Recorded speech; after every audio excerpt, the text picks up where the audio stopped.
नमस्कार, NaughtyNews.com में आपका स्वागत है। मैं हूं गिरिजेश वशिष्ठ। भारत के अपने संविधान की स्थापना के दिन यानी गणतंत्र दिवस पर मैं आपको हार्दिक शुभकामनाएं देता हूं। और आज जो वीडियो है इसमें कोरोना वायरस के हालात के ज़रिए इस देश के लोकतंत्र की दशा और दिशा पे हम चर्चा करेंगे। आज मैं आपको बताऊंगा कि किस तरह से यहाँ पे नेता और जनता में फ़र्क है और दुनिया में कुछ दूसरे देश भी हैं जहाँ पर ये फ़र्क बिल्कुल नहीं है। मैं बात करूँगा अमित शाह की, मैं बात करूँगा मोदी जी की, मैं बात करूँगा और दूसरे नेताओं की जो इस लॉकडाउन में, इस पूरे के पूरे जो कोरोना की बंदिशों के बीच में स्वच्छंद घूमते रहे और जनता को तड़पाते रहे। मैं आपको बताऊँगा कि यही स्थिति किसी दूसरे सभ्य देश में, भारत असभ्य नहीं है, किसी दूसरे सभ्य देश में जिसका लोकतंत्र उन्नत हो अगर होती है तो क्या होता है। मैं आपको बताऊंगा किस तरह से हमारे भारत में लोकतंत्र लगातार कमज़ोर किया जाता रहा है और ये सिलसिला पिछले 70 सालों में लगातार चला है और हम आज इस स्थिति में पहुंच गए हैं। कहीं मत जाइए, चैनल को सब्सक्राइब कर लीजिए। मैं आपको बताऊंगा कि कोरोना वायरस ने कैसे हमारे देश के लोकतंत्र के सच को हमारे सामने ला कर रखा है।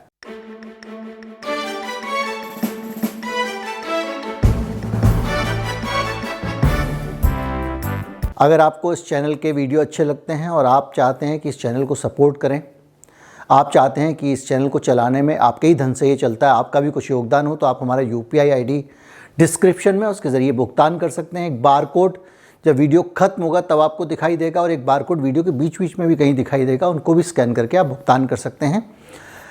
मैं बात कर रहा हूँ कोरोना वायरस की, तो उसके लिए कुछ तस्वीरें मैं आपको दिखाना चाहूँगा। ये तस्वीरें हाल की कैराना की तस्वीरें हैं। इन तस्वीरों में जो सज्जन आपको भरी भीड़ के बीच में बगैर मास्क के घूमते और वोट मांगते हुए नज़र आ रहे हैं, वो व्यक्ति हैं जो इस देश में कानून व्यवस्था को कायम रखना, नियमों और कानूनों का पालन कराना, इसके लिए सबसे बड़े जिम्मेदार व्यक्ति हैं, सबसे बड़े व्यक्ति हैं जिनका काम इस देश में कानून व्यवस्था को, कानून के राज को कायम रखना है, नियमों का पालन करवाना है। और वो व्यक्ति हैं अमित शाह, देश के गृह मंत्री हैं।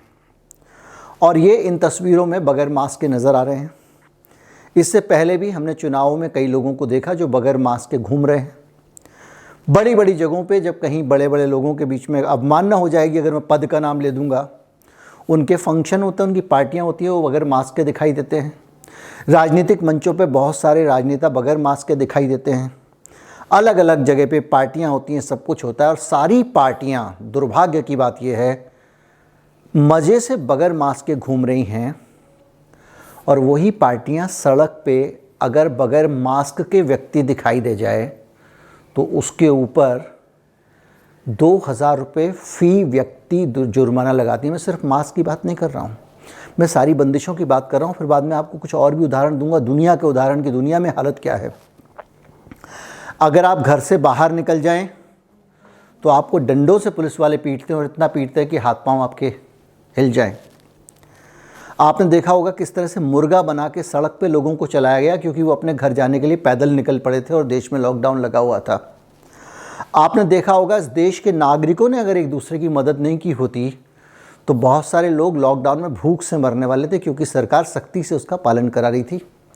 लेकिन वही सरकार और वही इस देश का एलीट, बड़े लोग, आपको याद होगा हीरोइन थी, वो पार्टी कर रही थी, वही लोग आराम से बगैर मास्क के घूमते नजर आए। बंगाल का चुनाव हो या UP का चुनाव हो या पंजाब में चुनाव हो रहा हो या कहीं पे भी हो रहा हो।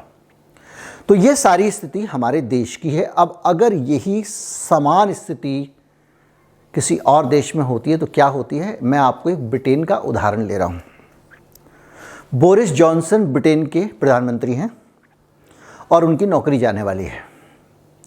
अभी कुछ 2-3 साल ही हुए हैं उनको प्रधानमंत्री बने और अब उनको वहाँ से हटाया जा रहा है। बोरिस जॉनसन को निकाला जा रहा है एक तरह से देखा जाए। और उनको हटाए जाने की वजह क्या है, अगर आप जान लेंगे तो आपको लगेगा कि लोकतंत्र ये होता है। बोरिस जॉनसन को सिर्फ इसलिए हटाया जा रहा है कि जब लॉकडाउन लगा हुआ था तो 2 बार उन्होंने अपने घर पे पार्टी की। वो करीब 100 गेस्ट को अपने घर में आमंत्रित किया। यानी प्रधानमंत्री ने वहाँ के जो एक प्रोटोकॉल था कोविड का उसको तोड़ा।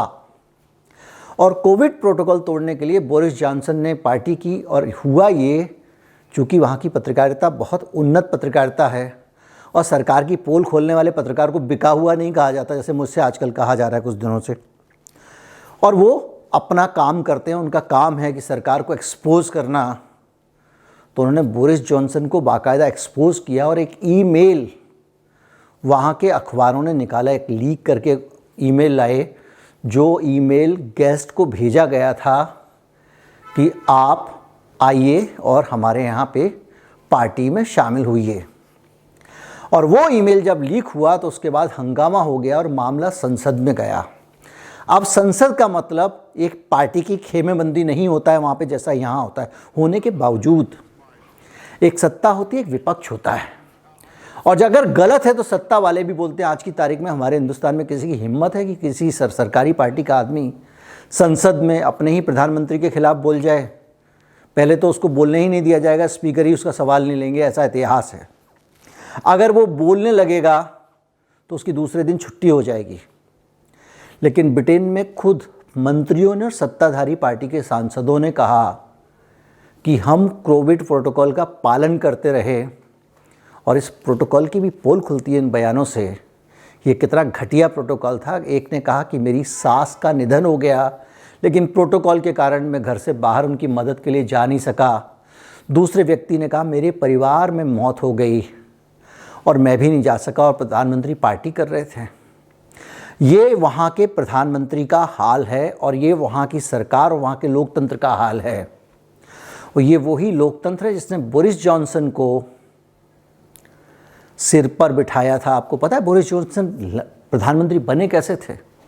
आपको मैं याद दिलाता हूँ कि वो पहले एक ट्रेनी जर्नलिस्ट थे और उसके बाद में वो एक कॉलम लिखने लग गए थे। और उन्होंने एक कॉलम लिखा था, जहाँ तक मुझे नाम ठीक याद आ रहा है, द डेली टेलीग्राफ में। और उस कॉलम में, द डेली टेलीग्राफ में, अपने कॉलम में बोरिस जॉनसन ने ये लिखा कि यूरोपियन यूनियन ब्रिटेन को धीरे धीरे अपना उपनिवेश बना रही है। ब्रिटेन एक देश ना होकर उपनिवेश बन गया है। और ये आर्टिकल लिखने के बाद बोरिस जॉनसन के पक्ष में बड़ी संख्या में पूरे ब्रिटेन में एक माहौल बन गया, एक बड़ा आंदोलन खड़ा हो गया, जिसको भी आप ब्रेग्जिट के नाम से जानते हैं। ब्रेग्जिट का मतलब ब्रिटेन का यूरोपियन यूनियन से एग्जिट। तो जब ब्रेग्जिट हुआ तो उस पूरे एक कॉलम के कारण, एक जो कॉलम लिखा था उन्होंने, एक लेख लिखा था, उसके कारण पूरे के पूरे ब्रिटेन में एक बड़ा आंदोलन खड़ा हो गया, जो चाहता था कि ब्रिटेन को बाकायदा यूरोपियन यूनियन से एग्जिट करा लिया जाए, ब्रेग्जिट करा लिया जाए। तो ब्रेग्जिट आंदोलन खड़ा हो गया, और इतना आंदोलन खड़ा हो गया कि बाकायदा वहाँ पे एक जनमत संग्रह करना पड़ा ब्रिटेन में, और उसमें बहुमत में लोगों ने कहा कि ब्रिटेन को यूरोपियन यूनियन से बाहर हो जाना चाहिए। ये ब्रिटेन की डेमोक्रेसी है। और उसके बाद ब्रिटेन ने जनता की मांग पर 51%, मेरे ख्याल से कुछ ज़्यादा वोटों का अंतर नहीं था, करीब डिवाइडेड हाउस था, लेकिन ज़्यादा वोट ब्रेग्जिट के पक्ष में पड़े, तो ब्रिटेन यूरोपियन यूनियन से बाहर हो गया, क्योंकि ये लोक का सम्मान है, जनता का सम्मान है। और चूंकि बोरिस जॉनसन ने वो लेख लिखा था और बोरिस जॉनसन ब्रेग्जिट के विचार को लेकर सामने आया था, तो लोगों ने उनको सर पे बिठाया और ब्रिटेन का प्रधानमंत्री बना दिया। और 10 डाउनिंग स्ट्रीट जैसी जगह उनको बख्शी गई। और 2 साल के अंदर जब ये मामला पार्टी वाला आया तो उनको उठा के फेंक दिया गया। अब आपको मैं अपने लोकतंत्र से उनके लोकतंत्र की तुलना करके दिखाता हूँ। आज सदन में उनकी ही पार्टी के लोग उनके खिलाफ बोल रहे हैं। ये लोकतंत्र है। और इस देश में Rajiv Gandhi anti defection law, दल बदल विरोधी कानून लेके आ गए। लोग दल बदल को पता नहीं कौन सा बड़ा पाप मानते हैं। अगर किसी आदमी को मैंने अपने चुनाव क्षेत्र से चुन के भेजा है तो उसकी जिम्मेदारी मेरे प्रति है, ना कि उसकी जिम्मेदारी अपनी पार्टी के नेता के प्रति। लोकतंत्र में जिम्मेदारी मेरे प्रति होना चाहिए। अगर एक आदमी पार्टी छोड़ रहा है, उत्तर प्रदेश में मान लीजिए स्वामी प्रसाद मौर्य हैं, चुनाव से पहले पार्टी छोड़ रहे हैं और पार्टी छोड़ के दूसरी पार्टी के साथ जनता के पास वोट लेने जा रहे हैं, जनमत संग्रह लेने जा रहे हैं, तो उसमें गलत क्या है? क्या किसी भी आदमी को अगर किसी पार्टी ने टिकट दे दिया तो वो ज़िंदगी भर के लिए उसका गुलाम हो गया? क्या जनता की मांग, जनता की जो अपनी अपेक्षाएं हैं, उसके वोटर्स की अपेक्षाएं हैं, जिन्होंने उसको चुन के भेजा, उनका कोई महत्व नहीं रह गया है? क्या एंटी डिफेक्शन लॉ इतनी ख़राब चीज़ थी जिसको लोगों ने अप्रिशिएट किया? क्योंकि हमारे देश में लोग उसी गुलामी वाले, पार्टी फॉर्मेट वाले उसमें देखना चाहते हैं। एक हाईकमान हो गया कांग्रेस में, हाईकमान हो गया बीजेपी में, सब हाईकमान के गुलाम हैं। हाईकमान ने अपने गले, अपनी दुकानदारी जो थी उसको जमा के रखा, कानून बन जाता है, जिसको जितना दान देना है देते रहो, आप दान पता नहीं लगा सकते। बॉन्डिंग सिस्टम आ गया, बॉन्ड सिस्टम आ गया, पॉलिटिकल पार्टीज को दान देने वाला, वो सारे चोर मिलके लूट रहे हैं। जनता की आवाज़ नहीं रह गई। मेरा सांसद अपनी पार्टी में अगर चोरी हो रही है तो नहीं बोल सकता, उसकी सरकार अगर कुछ देश विरोधी ला रही है तो बोल नहीं सकता है, अगर बोलेगा तो उसकी सदस्यता चली जाएगी। ये इस देश की डेमोक्रेसी और एक ये वहाँ की डेमोक्रेसी है। और इन दोनों डेमोक्रेसी के बीच में कोरोना को लेकर भी एक बड़ा सवाल उठता है कि इतनी बंदिशें क्यों लगाई कि लोगों के घर के लोग मर गए। और दूसरा सवाल ये भी उठता है कि वो कौन सी बातें थी जिनके कारण ना तो मोदी जी को डर लगता था, ना बोरिस जॉनसन को डर लगता था, ना किसी और राष्ट्राध्यक्ष को डर लगता था। उनको सोशल डिस्टेंसिंग की ज़रूरत नहीं थी, वो हर जगह उसको ब्रेक कर रहे थे कानून को। वो धड़ल्ले से प्रचार कर रहे थे, धड़ल्ले से लोगों के बीच में जा रहे थे। उनको वो कौन सी बात थी जिसके कारण वो डरते नहीं थे, जबकि आम जनता को डरा रहे थे।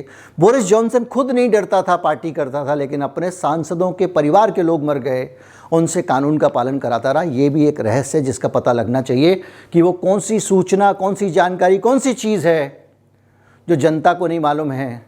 वो कौन सी चीज़ है जिसके कारण ये नहीं डरते हैं और हम डरते हैं।